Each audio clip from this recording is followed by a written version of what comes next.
Next one. Okey, so kita dah selesai dengan ciri yang pertama, iaitu sekularisme. Kita masuk yang kedua, pluralisme. Saya ambil definisi Dr. Anis Malik Faham, iaitu kesetaraan atau persamaan. Okey, ajaran pluralisme agama mengajarkan semua agama sama dan setara. Tak ada yang paling baik dan tak ada yang paling buruk. Okey, walaupun nampak cantik pandangan manusia, tetapi ianya sebenarnya menghilangkan roh mana agama tu. Okey, dan saya akan respect kalau rakan Hindu saya kata agama dia yang paling baik. Saya akan hormat kalau rakan Buddha saya mengatakan agama dia paling baik, sebab saya rasa memang entiti agama itulah entiti agama masing-masing. Walaupun saya rasa agama saya yang terbaik, agama Islam yang terbaik. Nah, MUI ialah Majlis Ulama Indonesia. Tahun 2005 lagi, Majlis Ulama Indonesia telah menerbitkan fatwa yang melarang pluralisme. Dalam fatwa tersebut, pluralisme agama yang didefinisikan sebagai suatu faham yang mengajarkan bahawa semua agama adalah sama, dan kerananya kebenaran setiap agama adalah relatif. You hanya boleh compare agama Islam dalam bab ni, agama Islam baik sikit. Dalam bab meditasi, agama Buddha baik sikit. Dia jadi relatif. Oleh sebab itu, setiap pemeluk agama tidak boleh klaim bahawa hanya agamanya sahaja yang benar, sedangkan agama lain salah. Okey? Dan pluralisme juga mengajarkan bahawa semua pemeluk agama akan masuk dan hidup dan berdampingan di syurga. What's the point of sharing dakwah? Kan? Semua masuk syurga. Okey, kenapa kita nak kena belajar pasal Islam teruk-teruk ni? Bukankah Islam turun untuk menyelamatkan manusia? Next lah. Okey, so 2005 Indonesia dah keluar fatwa. Kita keluar fatwa Muzakarah tahun 2006. Okey, kali ke-74, membincangkan aliran pemikiran liberal. Ada banyak sebenarnya dia punya aspek akidah tu, saya ambil atas sekali ya, yakni berpegang kepada konsep pluralisme. Okey, kerana konsep pluralisme adalah menjadi pegangan utama dalam aliran pemikiran liberal.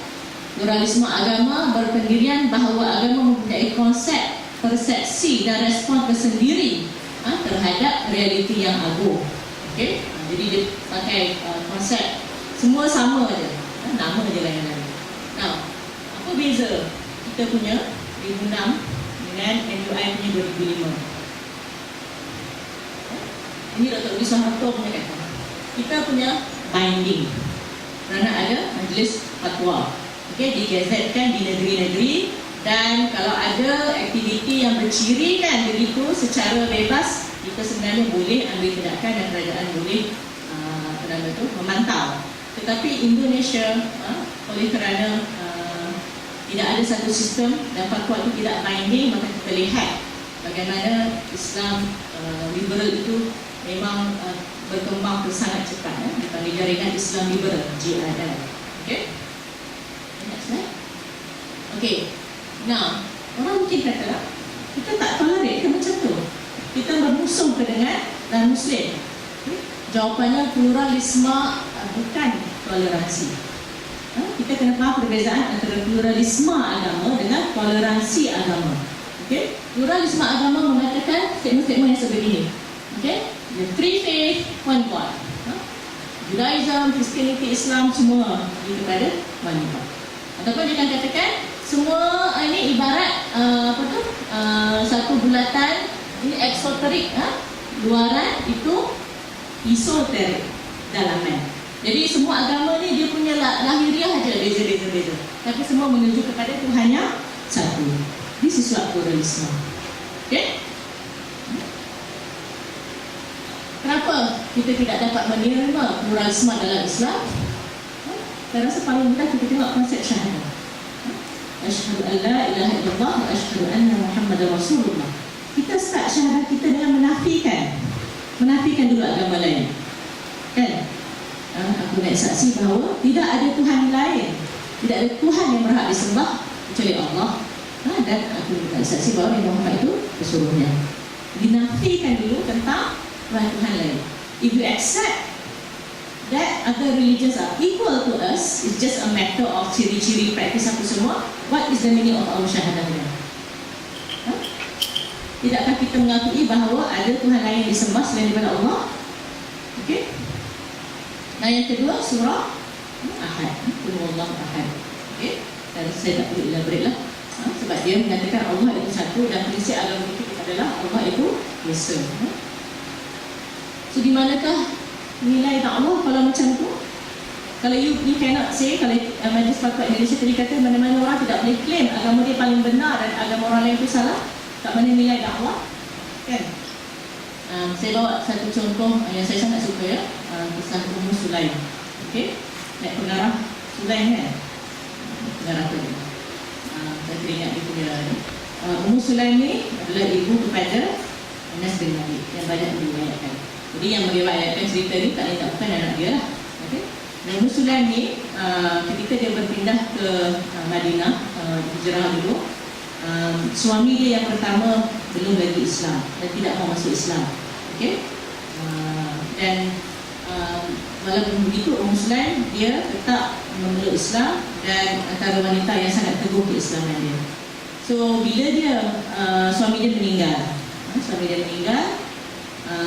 dan Ummu Sulaim seorang janda yang sebenarnya diminati ramai. Walaupun dia dah janda, dah ada anak ya. Ketika meriwayatkan ni Anas bin Malik itu dalam 8 tahun atau 10 tahun saya tak ingat. Tapi kalau orang ada anak 8 tahun, 10 tahun masih digilai ramai, she must be a very talented lady kan. So antara yang nak sangat memperistirikan Ummu Sulaim adalah Abu Ubaidah. Okay? Abu Ubaidah. Jadi Abu Ubaidah ni pula waktu itu dikenali sebagai belum lagi Islam. Dia pun not bad, okay? Pemanah yang hebat, okay? Pandai berperang dan sebagainya. Dan he's also the most wanted bachelor. Dekat situ lah. Tapi dia pilih Ummu Sulaim. Itu dia pergi. Dia kata Ummu Sulaim, aku ingin memperistirikan kamu. Okay? So Ummu Sulaim kata, dia rasa okay, I'm honored, saya rasa sangat, tetapi masalahnya adalah kamu bukan seorang Islam. Saya menginginkan suami yang Muslim. Okay? Jadi Abu Ubaidah kata, adakah ini sebab kamu nakkan hak mahar? Aku ada emas, aku ada unta, dan aku ada banyak harta. Kan? Untuk Ummu Sulaim kata bukan, aku tak nak semua itu, aku hanya nakkan kamu memeluk agama Islam dan mengawiniku sebagai seorang Islam. Okay? Dan waktu berdialog tu, Ummu Sulaim nampak Abu Ubaidah ni duduk pegang dia punya idolatry dia, berhala dia lah, apa ni, azimat amulet, pegang bermain-main kan, tangan dia sambil tu lah. Dia kata, Abu Ubaidah, dia kata, nak tanya sikit pun. Saya reka kan, tak ada lah. Dia kata, yang kamu pegang tu apa dia? Abu Ubaidah kata lah, oh ini apa tu, dia punya lambang Tuhan lah. Kata kan. Itu Ummu Sulaim kata, kamu tak rasa pelik ke Tuhan kamu tu dibuat daripada kayu? Kalau terbakar, dia tanya kan. Itu Abu Ubaidah pun macam tersentak dan berfikir. Dia tak sanggup lah. Kemudian Ummu Sulaim kata, kalau ambil kapak, pecah tak? Jadi dia tersentak dan berfikir, dan akhirnya dia pun rasa macam okay, she makes sense. Kemudian Ummu Sulaim terus kata, sembahlah Allah yang satu, Allah yang berkuasa menjadikan kita, memastikan kita dan dia berdakwah. Dan selepas tu baru Abu Ubaidah tertarik kerana kebenaran dakwah Islam itu dan memeluk agama Islam. Nampak tak Allah Ummu Sulaim? Kan? Walaupun okay, she can actually, no matter what, dia kata, dulu Islam dulu, I kahwin dengan you. Dia cakap macam tu. Tapi tak, dia dakwah dan dia goyahkan. Dan intipati dakwah dia tu, kalau ikutkan tak boleh pakai kalau kita ada pluralisme. You cannot say something about other religion which says that their religion is not true. Tapi itulah prinsip dakwah. Saya bawa kat sini dua pesanan supaya sisters pun bila nak peluk nak perkahwinan dengan ni pun memakai prinsip Ummu Sulaim, ya, mengajak orang-orang yang bakal jadi suami itu agar meyakini Islam itu dulu sebelum pernikahan. Tapi yang kedua, message yang kedua adalah message dakwah. If pluralism is accepted, then that's the end of dakwah. That's the end of kita punya perjuangan untuk mengatakan bahawa Islam itu agama yang paling benar. Okay? Now, toleransi agama. Jadi bila kita berhujah bahawa pluralisme ini tidak ada, tidak boleh, tidak terpakai, bertentangan, maka ada suara-suara semua mengatakan, oh then you're very extreme, you tak tolerate your non-Muslim colleague, non-Muslim friends. Tidak, itu toleransi. Okay? Toleransi agama bahkan adalah sesuatu yang dituntut oleh dakwah. Surah Al-Mumtahanah ayat 8 dan 9 maksudnya Allah tidak melarang kamu daripada berbuat baik dan berlaku adil kepada orang yang tidak memerangi kamu kerana agamamu dan tidak mengeluarkan kamu dari kampung halamanmu.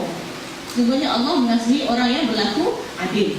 Dan sesungguhnya Allah hanya melarang kamu daripada menjadikan teman rapat orang-orang yang memerangi kamu kerana agama, okay? Dan mengeluarkan kamu dari kampung halamanmu serta mereka membantu orang lain untuk mengusir kamu. Okay? Dan ingatlah sesiapa yang menjadikan mereka teman rapat, maka mereka itu adalah orang-orang yang zalim. You can be nice to other people, but to be nice to other people doesn't mean that you have to embrace the concept of pluralism. Saya nak bagi makanan kepada jiran saya yang beragama India, katakan Hindu, saya tak perlu kata agama kita sama kan, kita kawan tak perlu. Buatlah baik, share lah apa-apa, berlaku adil lah kepada mereka. Itu beza dia. So kita faham satu bab toleransi, satu bab pluralisme adalah dua konsep yang berbeza. Saya bawa beberapa tokoh-tokoh pluralisme yang terkenal lah dan memang yang dekat atas tu dah tak ada dah.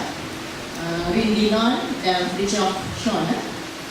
Kedua-duanya memeluk agama Islam akhirnya, tetapi membawa satu falsafah perennial ataupun fahaman transcendent unity of religious yang ini membagi-bagikan agama besar kepada luar dan dalam, yang saya tunjukkan bulatan tadi. Okay? Mereka antara yang mengasaskannya, dan kemudian konsep pluralisme ni dipakai oleh Syed Hussein Nasri ni bila berlatar-belakangkan Syiah dan masih lagi seorang profesor di Universiti di Amerika Syarikat, UCLA kalau tak silap saya, juga menganggap bahawa pluralisme itu sebagai sebahagian daripada agama Islam. Okay? Dan yang dekat dengan kita adalah Nur Khalis Majid, atau dipanggil Cak Nur. Okay, saya rasa Dr. Aziz Malekah akan kerap menyebut nama beliau dalam forum selepas ini. Okay, dan sampai terlibat buku 50 tokoh Islam liberal di Indonesia, sampai mereka terpaksa mengenalkan dengan tokoh-tokoh yang pemikirannya sangat asing daripada ajaran Islam yang sebenar.